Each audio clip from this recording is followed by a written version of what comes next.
Welcome to the Rebel Moon Part 1 A Child of Fire recap, set in a fictional galaxy based around a tyrannical imperialistic motherworld, a collection of planets governed by the Imperium. They are a central authority that works for Regent Belisarius in his goal of confining all planets under his rule. It is said that Regent Belisarius came to power after betraying the late royal family and climbing the ranks. On Velt, a rural planet with small towns and open environments, known for farming and its flourishing resources, the villagers welcomed Kora. She abandoned the Imperium and hid in Velt. Gunnar, a local, has a vested interest in her. On the night of celebration, Sindri implores everyone to have fun and feast. Kora worries about her stabilization on Velt as she is a child of war. The following day, they spot Imperium ships approaching in the sky. They quickly call a village meeting to discuss how to appease them. Sindri wants to drive them away by lying about their supply, also because Gunnar has been selling their excess to the Imperium's enemy.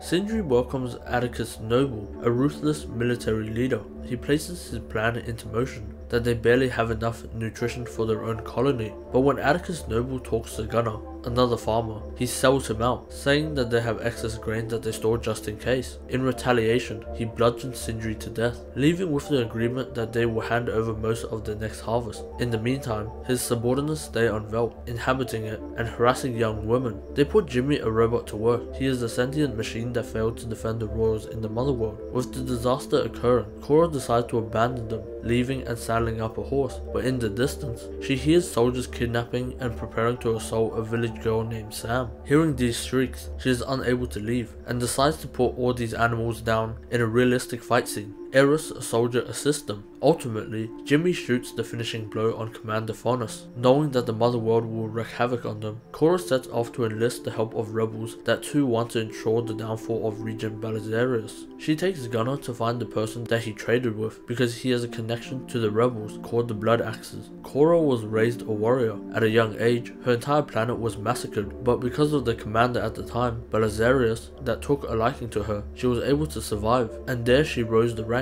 as his adopted daughter until she fled. They arrive at the port city Providence. There they spot bounty hunters or hawkshaws taking away their only lead. They look for other ways to support their battle, like General Titus, a feared leader, with the only other option to visit King Levitica for more help with the Blood Axes. But in the tavern, they meet Kai, a mercenary pilot with deep connections to people across the galaxy wanting to rebel. They recruit Tarek Decimus, a fighter and conqueror, enslaved for his poised wrongdoings in the past, but he is offered freedom for the small chance of taming a griffin, and he does so with ease. They travel to Dagus, enlisting the help of Nemesis, a sword master who has robotic limbs, and she shows this by fighting an Ogumo named Hamada, the last of her kind. With the information from the tavern, they travel to the moon of Pollux to search for General Titus, rumored to be an undefeated gladiator. Following a guide, they find him slumped on the streets, not trying to relive his past. Once he surrendered his entire army, they were all massacred before him, and he was left alive to remember that memory ever since. They give him a glimmer of hope, revenge. Meanwhile, in the motherworld, Atticus Noble awaits the news that their bounty has arrived. There, he extracts information on the rebels and renegades that threaten the organization, promising to set him free. There, the traitor reveals all, namely that the King Levitica has been harboring and protecting the Blood Axes, so they set him free by executing him. The troop fly to Myria, the planet King Levitica resides, in the kingdom of Sharan. Meeting with the royal, with prior connections as farmers, he informs them that the Blood Axes has been notified of their appearance, and thus they meet Devra and Darien Bloodaxe, resistance fighters against the motherworld. Gunnar recognizes them because of their past dealing in Duran, where they fed and sold them excess grain. They stress their impending doom and situation of danger, and Darien takes a liking, agreeing to assist them in the fight, emphasizing that fighting with the farmers will be important in stopping the motherworld. He calls out to his rebels, sorting out those that want to join the battle against the King's Gaze or a dreadnought, and they depart from Devra and planet Mira. On their voyage back, Kai agrees to fight with them because she started begging, but first they must visit Gondoval to sever his ties as a prior thief. Shortly after they left, Atticus Noble finished off King Levitica for lying and helping the rebels, turning the King's Gaze on Mira. When they are about to leave, he gets word that the Hawkshaws have discovered a Blood Axe and a band of rebels. They land on Gondoval and help load the cargo out to finish off his dealing and move on with his life. But they spot a Hawkshaw, or a bounty hunter, as the King's Gaze veers off and begins firing on them. mechanized cargo latches onto them, capturing each and every one of them, except Kai. He had betrayed them for their bounty. They were all worth a pretty penny for the history, but Kora is revealed to be Arthurlea's Scargiver, the most sought out fugitive since the war in the entire galaxy. Thereby, Atticus Noble and his Imperium soldiers arrive. He smokingly mentions his promotion after this capture, with Commander Darien Bloodaxe in their custody, and exposing that Turok Decimus is actually a royal named Prince Turok, mocking General Titus for his surrender at the Battle of Sarawoo. Shocked to see his feeble farmer there too. Even Nemesis, who had slaughtered 16 high-ranking Imperial officers to avenge her deceased children. They begin by forcing Gunner to kill Kora by placing the pin inside her head, but he sets her free and kills Kai. A shootout unravels, freeing all the captured rebels. They call for the men to board their ships for aerial support, but the king's gaze beams down on all of them, killing most of their soldiers. Without any hope, Darien grabs a piece of metal and runs forth, leaping into action and piercing the gunner, being shot and dying in action. He steers the ship forward in his last moments, forcing the king's gaze to crash on the platform. On said platform, Nemesis is slicing up Imperial soldiers, with Turok and General Titus partaking in murder. As the ship crashes, it fragments the platform. With the instinct to finish off Noble, Kora runs forth and launches herself onto his levitating platform. A long-fought battle results in her as the victor, as Noble is incapacitated and forced to his demise. They rope her in, and Millis is the only warrior left of the Bloodaxe tribe, promising to avenge Darien and continuing to fight for them.